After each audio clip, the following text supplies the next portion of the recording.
And we're back for the final of the qualifier number 7. It's Well Met versus the team that surprised me a lot. Imaginary Heroes.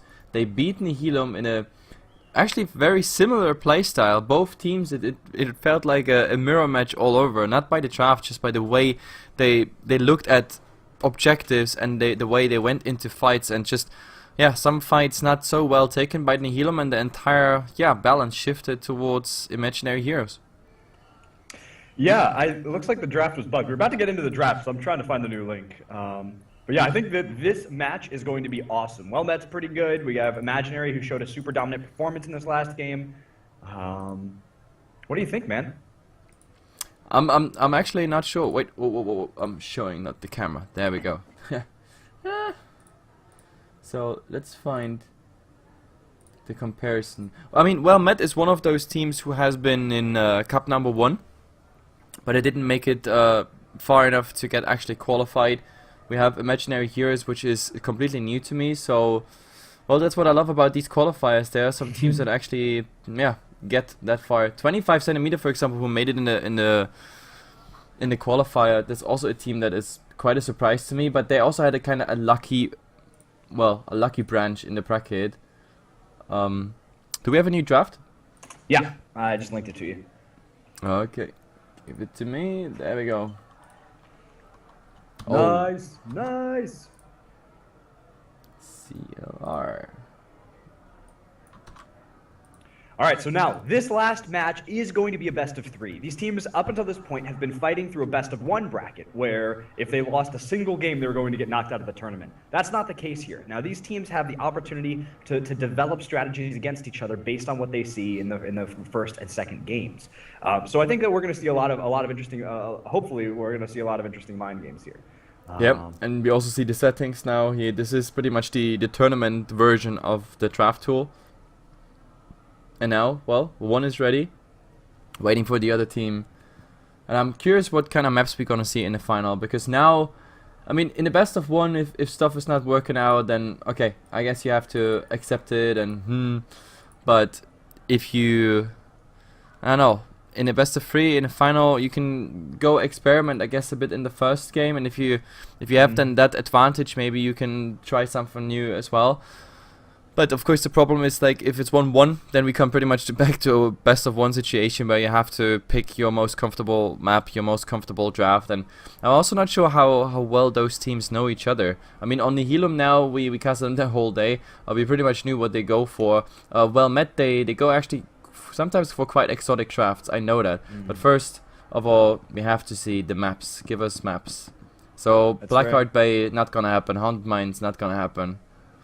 Yeah, they'll probably get striked out right away, unless they're feeling cheeky. I mean, if they're first game of a best of 1, Tomb of the Spider Queen actually being banned out. That's quite an interesting one. Blackheart's Bay by Well Met, they just don't want to have that. So it's not the order I expected. Yeah, I mean, was it Imaginary last game? Was it last game? No, a couple games ago, when Haunted Mines, we thought Haunted Mines was picked. I think that was a couple games ago. Maybe that was disappointment because it was just a bug. Yeah, I was gonna mention that maybe Imaginary is like completely comfortable on that map, but maybe they're not. Oh, actually banning Dragonshire. That's strange. I wonder what they have. I wonder what that's about. I mean, if you see Dragonshire Cursed Hollow banned, then I'm guessing Garden of Terror, but that one also got banned. So Haunted Mines, Sky Temple, Cursed Hollow.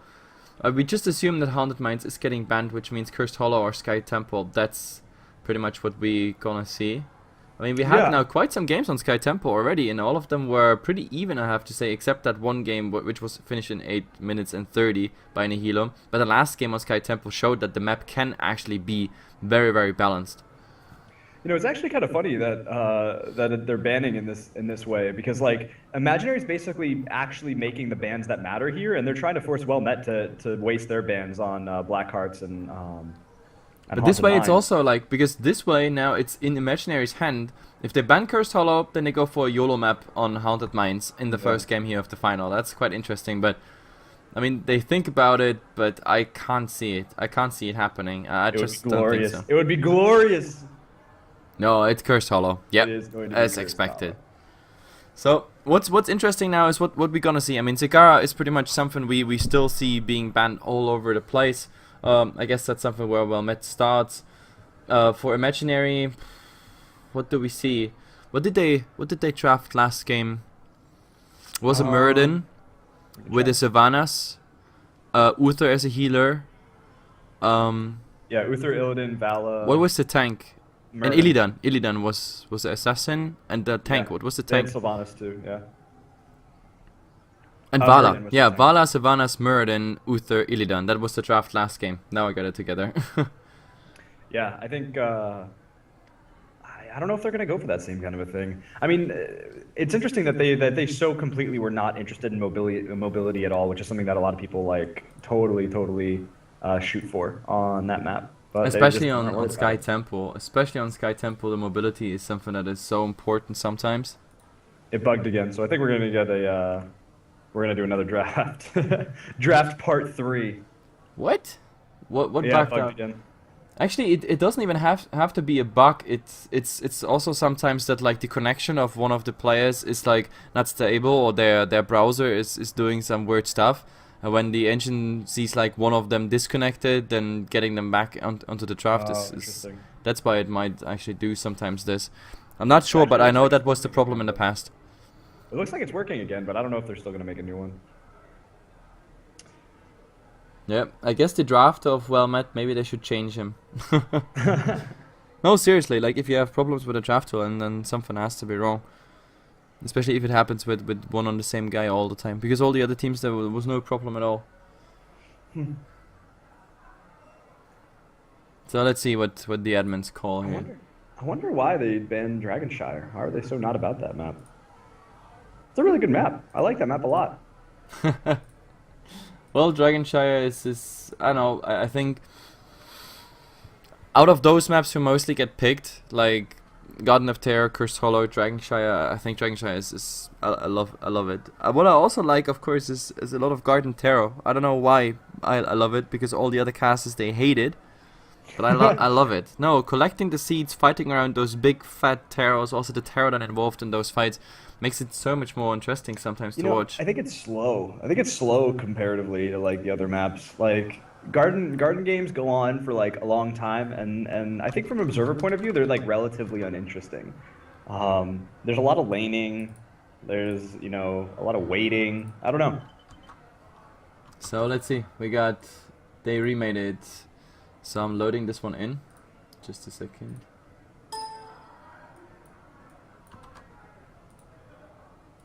Bam. There we go. Did they have to go through the whole repick process? Well, they just have to ready up, and then I guess they just ban the maps and agree on what they already drafted. That's what I assume at the moment. I don't know what the admin tells them. I'm not interfering there. That's why there is an admin who's calling the shots. Yeah. Yeah, so I think I'm not. I wish I knew more about what Met tends to pick, how they like to. Just make go their to Gosugamers. You can actually see all the last drafts in pretty much all tournaments. Really? Yeah, that's why Gosugamers is so amazing, because all the information is there. Cray.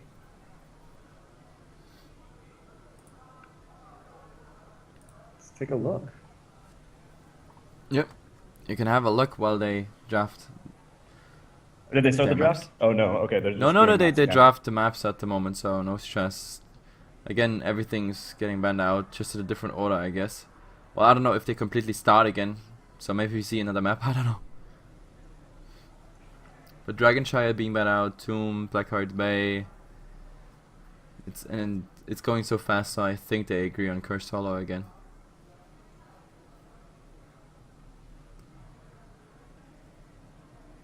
All right, I can't find it. I'm terrible at browsing this website. What's so hard to find? You just go on Gosugamers, Heroes of the Storm, then you pick your team. Wherever you see it, you click on it, and you see an entire storyline of old matches, every tournament out there. Ooh, wow. Wow. But I don't know. Maybe you're not even on the right. Oh, I see it. Okay, I see it. You're probably on Gosu.cup. That's the white label for the tournament. That's the wrong one. Yeah, I found him. But I guess maybe it actually doesn't matter since the patch has kind of like rocked things up. No, but it wasn't a patch with so significant changes. Therefore, everything was. I don't know. I think everything should be still the same. Lily was before the patch not picked that often at all. Keltas, like we handled it the same way with Sylvanas. When Sylvanas came out, we also didn't allow her for the 2 qualifiers till she settled in case Blizzard is tweaking her a bit. And I think it's going to be the same with Keltas. In other tournaments, Keltas is actually allowed. So we have to see what the outcome is. I guess he is a first pick or first ban material right now. Just because teams don't feel comfortable playing around him. Right. Anyway, Illidan. It starts with Illidan and the Vikings ban. So Illidan, unexpected Vikings, that's normal. Sagara, Vikings, that's what we saw in the last qualifiers, for example. Yeah, I guess Met just doesn't feel comfortable allowing their opponents to pick up Illidan. Or they want to run a comp that Illidan would just not be so good for. But first pick Sylvanas. I mean, there's nothing strange about that. We talked about the mobile curse thing. She's really, really valuable. Like, she puts out damage. I think I'm more interested in seeing how their team develops around that. Yep. So let's see what else is coming. I mean, Sylvanas is like really just the basis of anything. The other lady is coming out on the other side. There's Vala, and do they secure a healer already? I don't think they're so distinct. Nope, they just go for the third lady. So we got all the sexy chicks of Heroes of the Storm already in one draft. Yeah, there are a lot of like powerful women in Blizzard lore. Yeah, most of them. Yep. That's pretty cool. They of course also have a perfect body. That's completely coincidental. Okay, Sergeant Hammer is actually, I mean, some guys like it that way, a bit more. Yeah, nothing wrong with that. So maybe you actually you're more of a Sergeant Hammer fan. I'm into. I have this thing where I'm just into attractive females. Is that so wrong? Like, I don't know. And come on, for a guy, she's kind of the dream. She's driving a tank. How many women did you date who were driving a tank? I've never dated women. What? Hey, LMAO. I've never dated a woman who's driven a tank. Would you believe that? Would you believe? I totally believe that. But I mean, I'm from Europe, and here it's very unlikely to find a woman like that. You're from the US, which means it's very likely that you actually find a woman who surfs, for example. Oh, apparently my clean feed is lagging, but I don't know. I don't think it is. Then stop lagging. I'm trying hard not to. Well, that's what you get in the US. Tanks, but no internet. Anyway, there's Sagara coming up. So this time she wasn't banned, and we get her the first time today to see her. The Queen Sagara. Oh, and Malf coming out too here. Malf? Picking up Malf. Yep, he's the first guy in all this. Now that we're like on the whole gender thing. Malf on this map can be okay because like the way that the enemies kind of have to push through small areas. Like his root's going to be valuable there. And it's also the cooldown of Moonfire. It's pretty much the same what I said about Anuvarak, for example. Mm-hmm. He can pretty much interrupt all the time. Like if he uses the root as well, he can pretty much permanently interrupt someone from taking the tribute, unless of course he somehow contested or uses that cooldown in another way. So that's pretty nice, stalling some time and everything. The same goes for Sagara. She can chop so much there on her tribute. The only problem is of course no circling through the wall, etc. But everything else is pretty much also working through the wall. Yeah, so I think where does Imaginary go from here? They've got their damage locked down. They're going for Muradin. People are really digging the Muradin pick right now. Well, Muradin, that's to be honest, on Cursed Hollow, which is good. I mean, we had Nihilum preferring like a 2-tank strategy, so that's why we saw a lot of tanks. Now I think those teams, they just go back to the usual 1 tank, 1 healer, or maybe 2 supports or a semi-support, something like that. So I don't think we get spoiled with too many tanks. Muradin, I wouldn't say he's specifically good on Cursed Hollow for a very specific reason. Others are just fine. The ETC, to be honest, is something I thought we might see simply because of the global presence. You can really just get to a tribute really fast while you're still soaking on a lane, something like that. But we actually get 2 tanks up, yeah. It is 2 tanks. Wow, they really, yeah. So we're seeing more two tanks post patch than we definitely were before. I think Anubrak, like we mentioned before, Anubrak's just he. I mean, they tweaked his Beetle AI, and I think he's just more valuable now. I think that was kind of the biggest problem with him for a long time was that his Beetles were just really dumb. They would never attack heroes. They would just kind of find a lane and push it. They were never really that useful. Yeah. But now he's more fleshed out now than ever. Now they got like some piranha genes right now. Whatever they see, they just go for it, attack it. I mean, that's pretty much everything that changed around the AI. That feels like whenever there's something to attack on the way, they just go for it, unless it's neutral and not tagged. Yeah, and whatever Anubrak is attacking it, will try to attack that thing first. Oh, okay, that's also cool. Yeah, it's really valuable. That's like a game changer. Like suddenly that's a ton of damage that he wasn't doing before that he's now able to. Yeah. And in the event that that thing is like out of reach or can't be attacked, then it'll start just attacking whatever's around. And I just see that I already bought an Uberak, which means I might actually play some games with him just to test him a bit. Yeah, I would I think he's going to be really, really good coming up, and I think it actually makes a lot of different team comps viable. The Chen pick though is not one that I was expecting to see today. Okay, Chen. Did Chen get any crazy changes around the patch? I don't think so, but I can look. I can certainly take have a look. I don't think so, but I'm just asking. As I said, like I got thrown into this cast without having the chance to actually read up on stuff, and there's the international etc. going on in Dota 2, which makes me a busy person. Brew is fully restored after Hearthing, and Chen's status bar will now be hidden during the period of invulnerability that occurs while casting Storm, Earth, Fire. Okay, so that's just some The answer tweaking is no. around. That's nothing game changing. Absolutely Yeah. not. But let's see what we got already. Like the support is missing for Imaginary. They don't give it away till the very last one. And now, well, Matt, what do we see? Do we get some more damage? Or do we get a second tank as well? I mean, Well, they have the Zagaras. That's going to be really Zagaras going to be really valuable with Falstad. Falstad. Okay. I mean, I that's like Falstad. I don't mind Falstad here. that's the global presence we could see from Well-Met. Someone who can just go for certain tributes, especially, I know if you're pushing and they bound forces close to their base, for example, Falstad can easily just fly back, or go back and then fly back to the, to the fight. So there's a lot of options for Falstad, like, into this game. I definitely like it, even though, well, it's not the Helium anymore, so global strat is not a big part anymore of the draft. Yeah, no, I think Falstad's useful here. I think, okay, rounding out their comp with Brightwing. Brightwing is just like a top tier support as far as I'm concerned, and also helpful. Like she's got a really cool kit, and she's got cleanse, which can be useful in certain situations. Here, it might not be the biggest thing, but. By the way, do you have contact to any of the captains? Do we actually get an invite? Yeah, I'm in contact with Q. Okay, then yeah, just throw us the invite as soon as possible, and I have to figure out really fast which side, because with the Helium it was comfortable. They always did the lobby, so they were always on the blue team, so it's good. There are actually some teams who prefer to play from left to right instead of right to left. Oh, So really? Is that a big yeah. deal? It's the same in Dota. Like, I mean, in Dota, there is a tiny difference between Radiant and Dire, for example. Heroes of the Storm, I mean, almost everything is really, like, mirror matched. Yeah.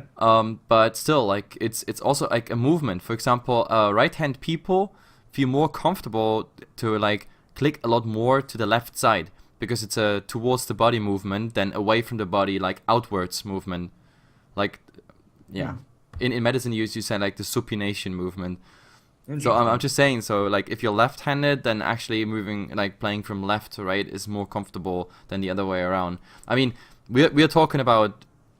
That is mind-blowing. Yeah, I mean we're just talking about some tiny details, but I mean this is an esports in the making, which means maybe in 6 months or a year, especially around a tournament that has like more than 1 million prize pool, we actually have people that insist on like rotating the sides each map just to balance it, because let's say they have, I don't know, 3 left-handers in their team, so that might really actually interesting. play a role. I mean, you know that stuff. You know that stuff's important, because I remember like watching Flash every time he would play StarCraft. You know, he pulls out a little ruler to figure out exactly where he wants to put his mouse and his keyboard, and everything needs to be like so precise for him to feel comfortable.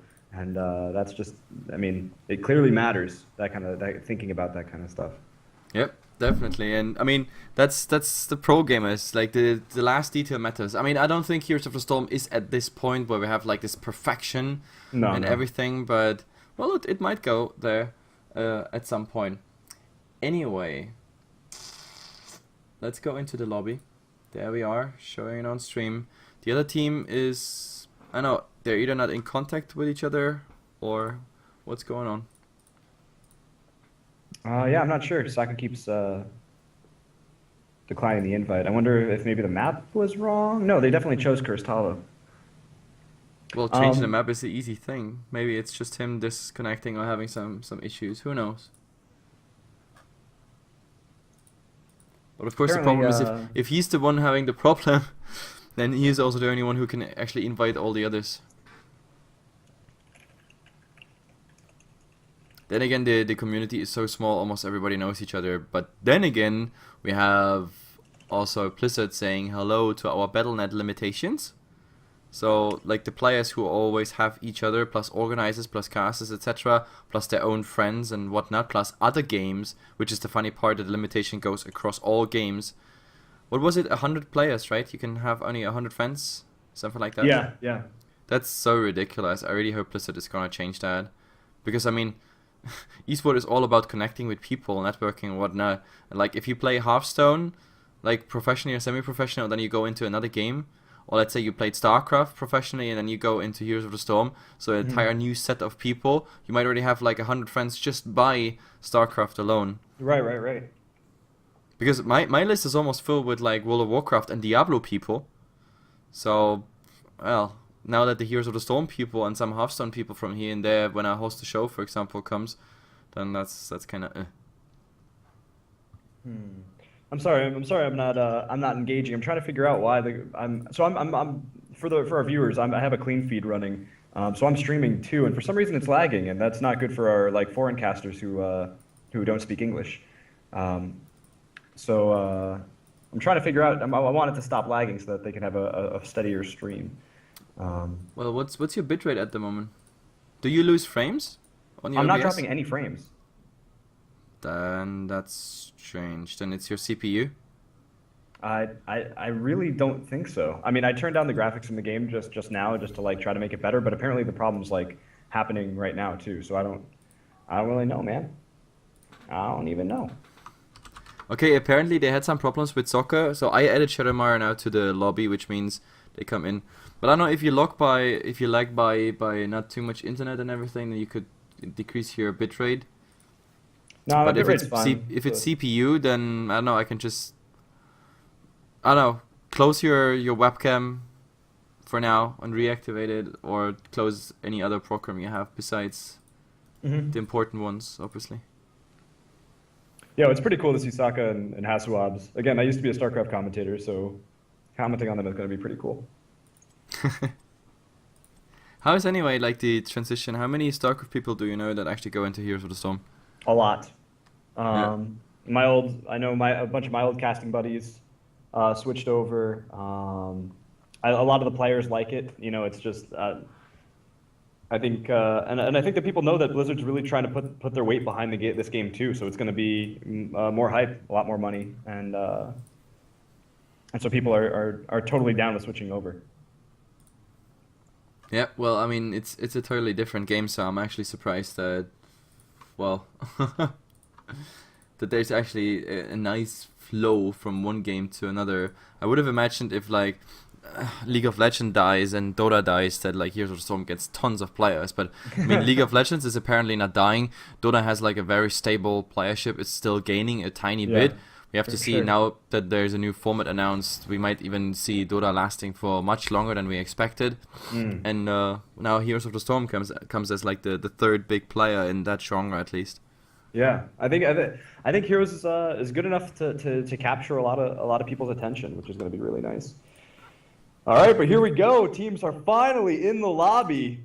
We're going to be able to get this game rolling in just a matter of moments. They're going to grab their characters, and then we can head on into the game. This is going to be Cursed Hollow. Well, obviously, something that I mentioned is one of my favorite maps, even though Hefla's not too much about it. No. Absolutely not. Anyway, let's see. Get them ready, and you fix your clean feed. I don't know. Any progress on that end? I'm not everybody's having issues, so it's probably their connection. But I'm gonna lower my bit rate so that they don't What have is it at the problems. moment? 2600 is what I have it set at. Well then, I guess 2.5 or 2K. That's what's, I don't know, not lower than 2K. Yeah, I'm gonna go like 22 or maybe like 21.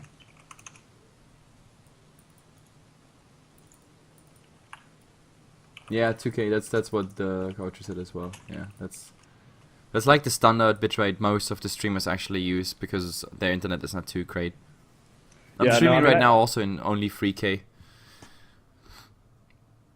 Yeah, I mean, you don't need to go too high. And what's nice is that I think 2600 is like really, really good for 720, 60 frames per second. I think that's like really kind of where you want to sit. But I know hopefully the clean feed doesn't suffer too much in. Well, they can choose the quality on our channels. That's the good thing. Yeah, on mine too. I'm an old school partner before the sub mode was around. So that's nice. Well, I got all my channels partnered on a good partnership contract, so that's good. When you have, I don't know, a lot to do in other esports. Anyway, where's the 10th player? Actually, there it is. There. Finally. It is. Give game because. You made it. Yeah. I'm ready. Oh I'm wait, ready. who was on We've which been waiting side? for like 30, 35 minutes for this game to start. Who was on which side? Tell me. Well Met was on the red side. You sure? No. Nice. So I have to find out as soon as we load into that game because otherwise it looks all strange. Soccer, actually, no. Yeah, they are on the red side, so... Nailed it. Team Red is well met, Imaginary is on the other side. Yeah, that way around, so my overlay is actually correct. Yes! Nice job. Straight. Killing it. All right, here we go. We're in the grand finals of the qualifier. I am super psyched. Why don't you go ahead and start us off and introduce some of our players here. So, Imaginary here, again the team that beat Nihilum in a very interesting fashion. Arkin is playing at Anuparak, we have Murden played by Danatan, Q is on that Jaina, we have Taku-san, those names, Jesus, so Japanese-ish. Anyway, is on the Pride Wing, and we have, oh god, is that Mute? I mean, in some languages it would be Moit, like... Mute would, I guess, be the English version, something like that. Anyway, he's playing the Vala. Let's look really fast on the other side before actually a fight might come. Oh yeah, it looks like they're getting a little bit aggressive here. Falstad flying in. Hasuabs knows that there's a fight brewing, and he wants to be ready for it. But all right, yeah. So we have Saka on Chen. We have, let's see, on Sylvanas we have Shadowmare. On Falstad we're looking at Hasuabs. Malfurion is going to be Sport Billy, and then finally on Zagara is Servo Ult. Yep. By the way, soccer is German for sock. The more you know. Who knew? Who Yep. knew? Just educating you a bit today with languages. Yeah, you're killing it, man. I'm learning so much. All right, so we have a big tri-lane down in the bottom lane. I'm actually surprised that the enemy team isn't trying to respond to this. This is the sort of thing that you really need to look out for, especially with Sylvanas.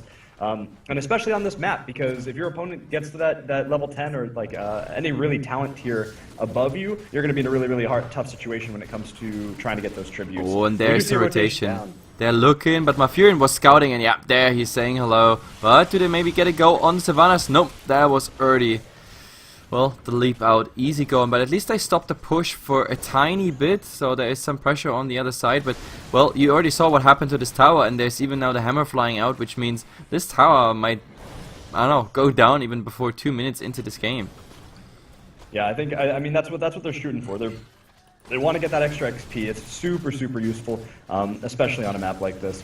But finally, Murden kind of pushing forward. They're pushing back the tri-lane, which is really nice. Malfurion actually rotating back around. Looks like he might be heading towards the mid lane here. Chen's actually been having a really, really hard time here with Brightwing kind of. Oh, look what eating away Met on is him. doing. They wait for the 2 minute timer. to just get it, but in the end they're just going back because they know exactly what's going. Like, oh, Muradin, that's an awkward position. He stuns the Sylvanas, but in the end the Falstad still gets some nice hits off him. So yeah, like at least the plan to get fast Siege Giants is kind of stopped, but of course Muradin had to pay like half of his HP for this. That's interesting. Yeah. Look at the other lanes. How is it going? I mean, Falstad I say, Brightwing versus Chen. Nothing much is gonna happen here. Then, well, Anubarak is gonna have some more problems the longer this goes actually here in the top lane, but bottom, this is a forth and back, to be honest. Every HP is contested pretty much. Yeah, I mean, I love the creep spread up top on Zagara. Uh-oh, Muradin actually getting a little bit low here. He's going to need to go back, and actually all three in the bottom lane are pretty low. Whereas our red team's health bars are really not budging, as you kind of mentioned a little bit earlier. But yeah, so we're going to see the full-on push. Ooh, getting very low. Vala getting envenomed and shot at. Not going to be able to happen, though. But that level 4 Envenom from Sylvanas is just so useful. It puts out so much extra damage, and it's kind of like a trick up the sleeve. It's the kind of ace in the sleeve when your opponent's trying to run away. You can really secure quite a few kills like on that. But we do have our first tribute, and it's going to be Zagara up there in the top lane trying to take care of it. Anubarak also rotating down just to try to stop her from doing that. But now they actually have to rotate to the tribute if they want to interrupt it. Zagara's coming in. I mean, she has vision all over the place. That's the good thing. But now Jaina is driving her out. Is there anything? Nope. The creep's actually not attacking. So that's the first tribute. But look what they paid for it. This is one tribute for pretty much a fort. And of course all the tier 1 defenses already. Donatan getting again tons of damage. He can't really do anything against this. Like if he's going in, he's dropping so much in HP. So the first fort traded for a curse. Well met. I think they have the better trade here. This is half a level advantage just because of the siege damage, and that one tribute is something you can easily catch up later. Yeah, I mean, this is the sort of lead. That's the sort of quick experience that can turn around into just wiping a whole team fight if they really coordinate well. Brightwing actually a little bit far forward here. Falstad coming in. Sylvanas also trying to put the extra damage on, but no, Brightwing will be able to get away, and the protective shield keeps her alive, that's for sure. But the second tribute's up, and Brightwing is pretty low, and that means that she's going to need to, she's going to have trouble rotating in immediately. I mean, the blue team can actually give this up, and they can try to soak if they would like to, just to try to make sure that they stay up in level. But instead, they're just going to rotate back, get their bruisers, put some pressure on their opponents, make it a little bit tougher to get the following tribute after this one. Yeah, I mean, Muradin was low HP anyway before that. I love that you do something with your low HP before you actually go back to the base, so you have nothing to fear because you don't plan to go somewhere else before that. But let's see, he doesn't go back to the base. He actually, yeah, they want to go with those bruisers, and everybody is soaking again after the 1-1 tribute. Nevertheless, with those buildings down and everything, with the pushing power out of that Sylvanas, like more and more XP is coming to well met, so they have by now a distinct advantage heading towards that 1 level advantage, and that's getting interesting as soon as they hit level 10. Then level 10 advantage, that will be interesting. Yeah, that's where they're going to really be able to take advantage of their opponents every step of the way. Zagara actually getting stunned here in the top lane, almost taking a little bit of damage, but no, she's going to be fine. And it looks like, oh, maybe not. Haswabs and Sport Billy were thinking about moving over to their bruisers to take that, but instead they're just going to move away. Now, this is going to be the third tribute. It is 1-1 right now. Whoever gets this particular tribute is going to be in a position to kind of leverage themselves a little bit more strongly, because every tribute after this one, is going to be an essential tribute. So, and rapid incubation was skilled by Zagara. That's interesting. I don't see that quite often. Oh, yeah, by bottom, there's a fight breaking out. Yeah, it looks like Saka actually moving in, and Muradin in an interesting position. He's going to be able to dive in, jump over this wall whenever he'd like, whenever his team feels comfortable engaging. And there's the engagement, but his entire team is rooted. He's all by himself. They're not going to be able to rotate in. Muradin taking so much damage. Is he going to go down? It looks like we have Chen moving on top of him, trying to do the extra little bit of damage, but the rest of the team is actually zoned out here. And wow, what a turnaround! I can't believe Chen actually got that aggressive. He didn't need to. That was a little bit of a misplay. Oh, and they rotate directly into the boss. It's similar to what we saw in the Nihilum game, but in the end, nope. They cancel it because they have 2 low HPs. So they say, okay, well, Matt, we just lost that tribute because it was so close to the enemy. We just go for our bruisers, and then maybe, to be honest, now that the Chen respawn, they could directly go into the boss. Sure, they lose some XP on the way, but then once the boss is coming up, that might be interesting. Instead, we see Imaginary Heroes taking their boss, and that puts well met then of course more in the answering than in the demanding position. Yeah, I think I think this is a really smart call. They know that they had just taken out their opponent's tank. They can't really do too much about it, and but they're going to be able to get their own boss, which kind of protects them from really having to engage with their opponents without level 10. But now they finally do have level 10, which puts them on a kind of even footing as far as the upcoming team fights are concerned. And now finally, this very last tribute, they need to get down here. The red team needs to get down here. This is an essential tribute for them. Yep, this is the third tribute, potentially. Oh, actually, the Muradin is trying to slow it down. Everybody's going forward, but it's not going through. So close, and instead the Muradin really has to be careful. He's so low. Poison still taking Hinterland Blast, but, well, the Pride Wing took care of that. Instead, we also have the Narup now come from the side, doing some nice peeling there, but instead he's also taking so much damage. In the end, this is going to be a 2-2 tribute. They're gonna give it up, I'm pretty sure. The Bruiser's also in the mid, like heading towards the fort. It's something you have to defend, while also the bosses are still working, so who's actually having the better defense? Top, oh, this is a big wave, but the boss is a bit slower than bottom.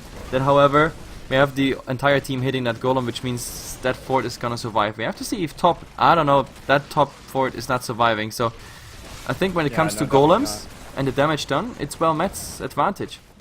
Yeah, I mean, they got really lucky with that tribute placement because they were able to just grab it and just immediately rotate down to deal the damage. Meanwhile, their opponents had to rotate all the way to the top lane, which wasted a lot of time. Not only did they lose out on experience because of that, but on top of that, they lost a whole fort for it. So that was a really unfortunate positioning of the tribute. Oh, and now this is the tribute, like. Not a game decider, I think, because it's so even still, and even a curse I don't think will make too much of a difference because the bosses are already down. But of course it's one curse, and the curse always ends up in a nice advantage, at least experience-wise. But look at this! Murray getting very low. Chen taking barrel and moving out. Actually, he's zoning out a huge number of the damage here. Meanwhile, Web Wrap gets used, and it seems like no great consequences come out of here yet. The Tranquility healed them up. Look at this, Tranquility just healed him up so well. Now the water elements are also going down, but now there's a turnaround. Look at this Muradin going full ham on Cigar, but it doesn't even change the Hinterland Blast, and they somehow still alive, but it's so close on them, they have to retreat. Muradin jumping in, he wants to commit, and finally they get the first kill. The Sylvanas is going down, but Muradin too.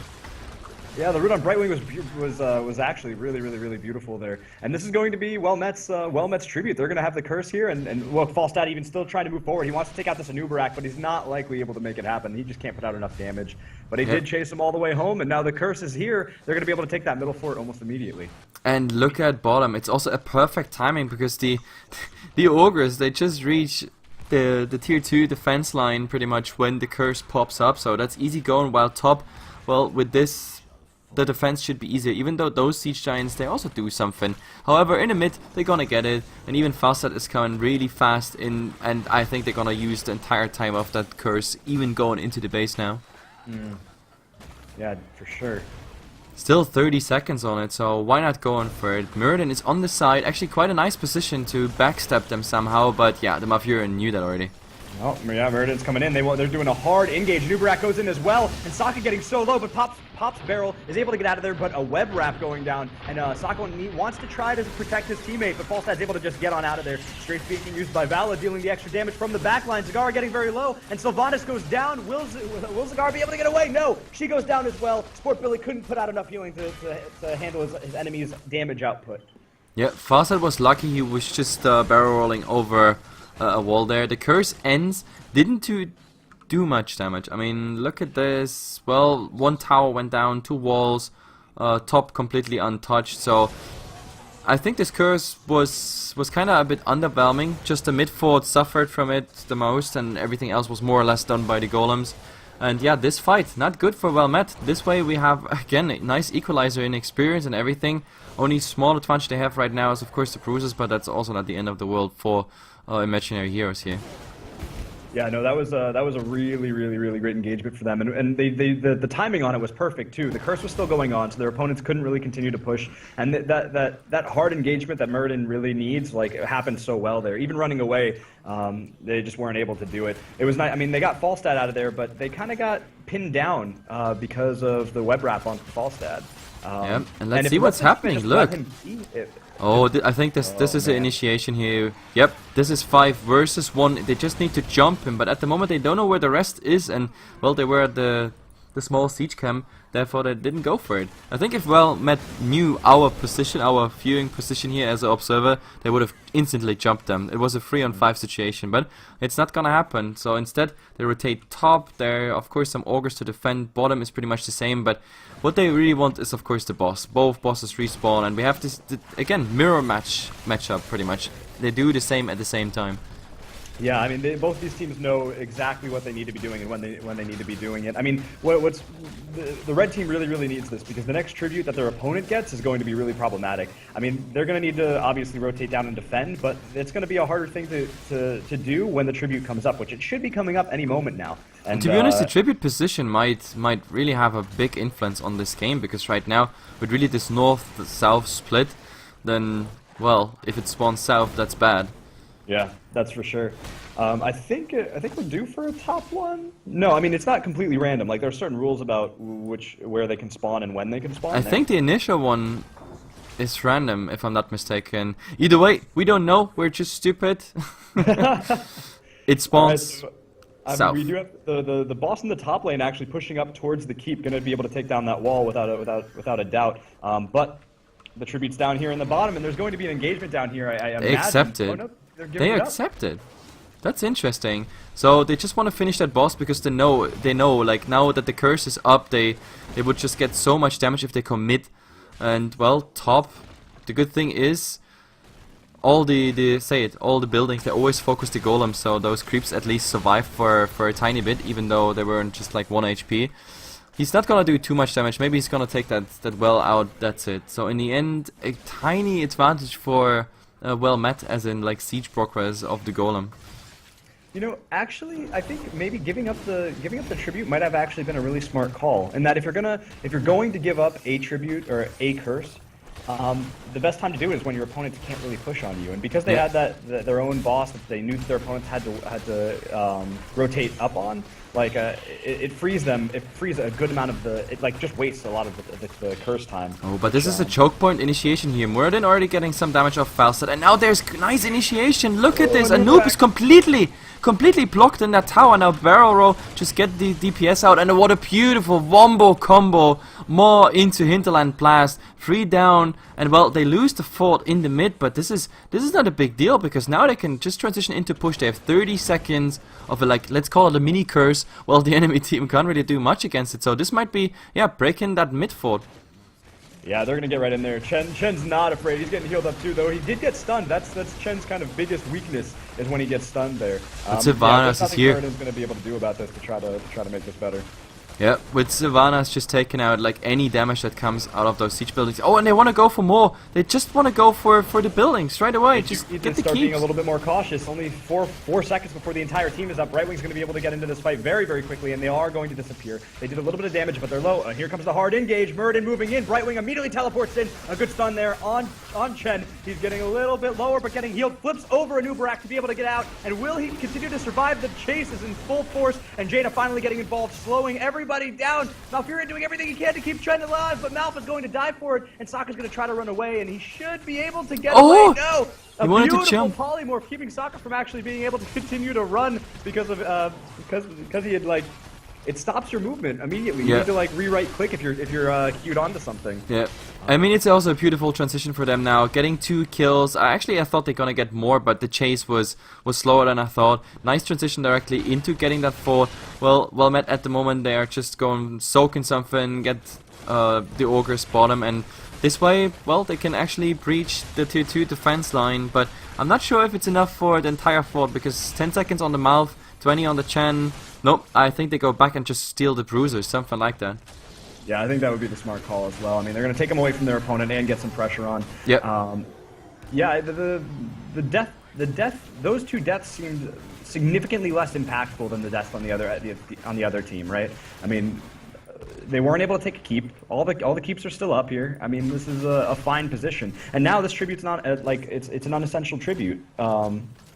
Well-Met is going to be able to just kind of move back out onto the map. They can fight over this, or they can give it up if they want to, and not that there's. But to be honest, I love this game because look on the map, like it's very nicely balanced. It's an 0-0 situation, 18-18, 19 actually now. But oh, there's the next fight over this tribute. At the moment, it's more or less just a tiny bit soaking. Nice polymorph on that Chen. but it's just stalling off some time. Shadowmar actually doing quite some nice damage. Now, of course, they also have to be careful because their own bruises actually dealing also some damage on them now. Savannah's helping out with just cursing them, and well, maybe they steal those bruises. So it's pretty much really a mirror revenge right now. Yeah, it's actually pretty funny. I mean, no one can catch a really good foothold to put themselves into a significant lead here. And what are they doing? They're retaining top. It Gonna seems. take the Giants maybe. I don't know. Yeah, just getting the side. It's really just every centimeter of this map at the moment. It's just about vision, so they have no idea what's going on. I mean, they can expect like those ogre being taken. Brightwing is actually having a look, but that's pretty much about. The bosses are also respawning both again at the same time. So far, we only had them really just spawning at the same time. So is it really just the teams heading back and saying like, okay, yo guys, it's boss time. You get your boss, I'll get my boss. We'll call it a day. Where's the competition, guys? Show us some boss fights here. We don't want to see like parallel business. You know, the WellNet's boss is actually going to be a little bit more important than their opponent's boss here because of the fact that there are no towers left up in front of the keep down in that top lane. Whereas in the bottom lane we do have some towers. They're not gonna take the boss.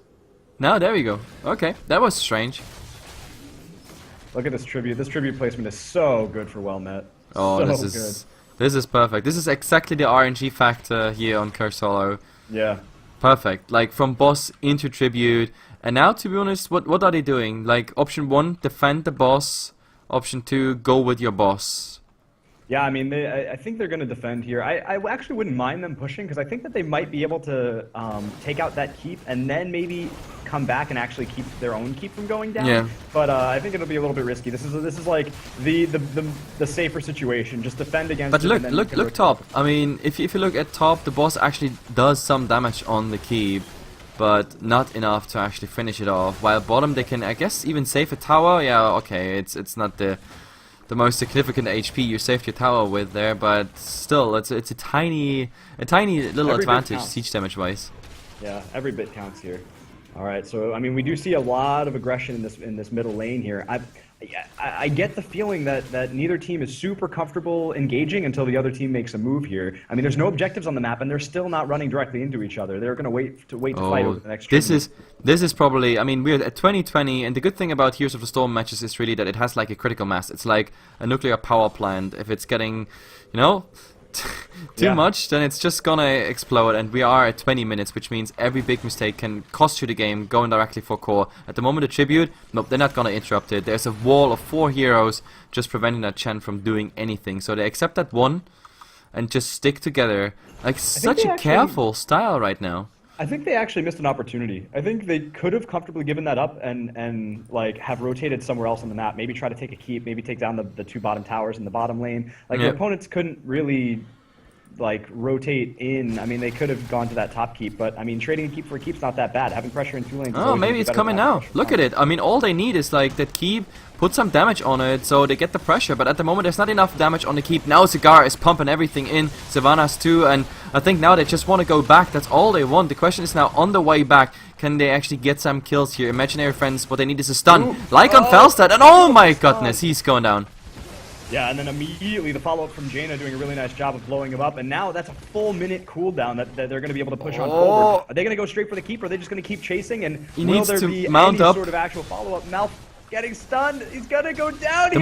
Beautiful Maw, keeping Malfurion alive, immediately pops Tranquility to give himself some health back. Jaina with the, oh man, the web wrap keeping him standing still, and he is going to finally go down here. But what a Maw. Yeah, that Maw was beautiful, almost securing that retreat here. I don't know if that was really worth it, losing those 2 heroes for the keep, because the pressure is not too overwhelming. There's a tribute spawning. Chen is, I guess, heading for it, because at the moment they go for the bruises. That's some pressure, some time that takes them to, I don't know, take them out. But Chen versus Brightwing, no, like he's just there to stall some time. If Brightwing is gonna tag it, Chen is gonna interrupt it, I'm pretty sure. In the meantime, mid, the push is still continuing. Yeah, I mean, this is Chen just doing everything that he can to keep that tribute from getting taken for as long as possible. But the longer that he's away, the more damage is going to be done in this middle lane. I think Brightwing's probably perfectly content to just but look at their HP. Like, if the respawn is coming and they find still heroes at their doorstep at like below 50%, then they engage in a fight, and you're not gonna win this one. So in the end, they're gonna get their tribute. And, well, so what was actually lost in this, besides 2 heroes? They got the fort, lost 2 heroes, lost their bruisers, and their tier 2 mid defense line, but not the keep and the base, so it's, to be honest, well, Met came kind of well out of this. Yeah, well, Met's still in a fine position. I mean, grabbing that top keep is really, really nice. It forces their opponent to move back every once in a while. They're going to have to get on the defensive, which is going to be really, really helpful. I mean, they just didn't capitalize as well, and I'm surprised at how much damage was done to them when they were trying to get aggressive in the middle lane here. Like, I thought they were going to be able to sustain that fight for quite a while, especially being a man up, but no, I mean, well, Met doing a really nice job of defense. Yeah, but as I already said, like, Heroes of the Storm games, they are not supposed to go long, which means we're gonna have like a standoff here all the time, and with the mid lane and the top lane breached already. They're getting a little cheeky here. They're hiding in the bush. They're waiting for an opponent to jump on, or they're waiting for a moment to jump on their opponents. I'm not really sure if that was, like, who was more scared there. Like, well, Met, they saw Muradin and they expected the entire team. If they knew that they were really far away, maybe that was the opportunity to actually go on him. At the moment, experience-wise, Imaginary Friends, they're doing much, much better because they're actually distributed nicely amongst the map. So, grabbing their level advantage they have. The bosses respawn on both sides, and that is so unfortunate. The boss and the tribute. I mean, this is. If they wanted to, they could try to push with their boss and just go for endgame. But I don't. They need to take a fight off it. Like, it's okay if their opponent gets a curse right now. Like, at least no, they go for. Okay. Oh my god. Well met. They're not gonna accept this curse plus everything. Yeah, no, they just go for the core. They have to. I think this is the right call. And their the TPs. The TPs are coming. I mean, they know what's going on. They need to put their opponent on the back foot so that they don't take the full damage from this curse. I mean, meanwhile, Knights are beating away on that middle core here, or excuse me, the middle keep here.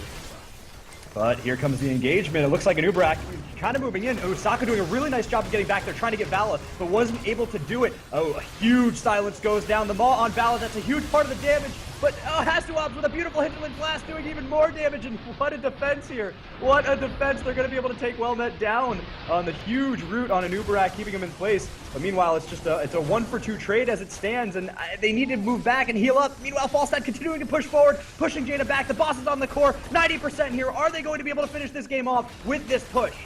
I don't think so. I really don't think so. Nope, there's just not enough damage. If they lose here, they probably lose their game. And look at their HP. Falstad is going down, as well as the Mafia, and Cigar is the only survivor. And the Golem lost steam. There is the steam out of the Golem. 28%. And meanwhile, the push on the other side, the boss doing everything it can. And that's going to be game. That's going to be it.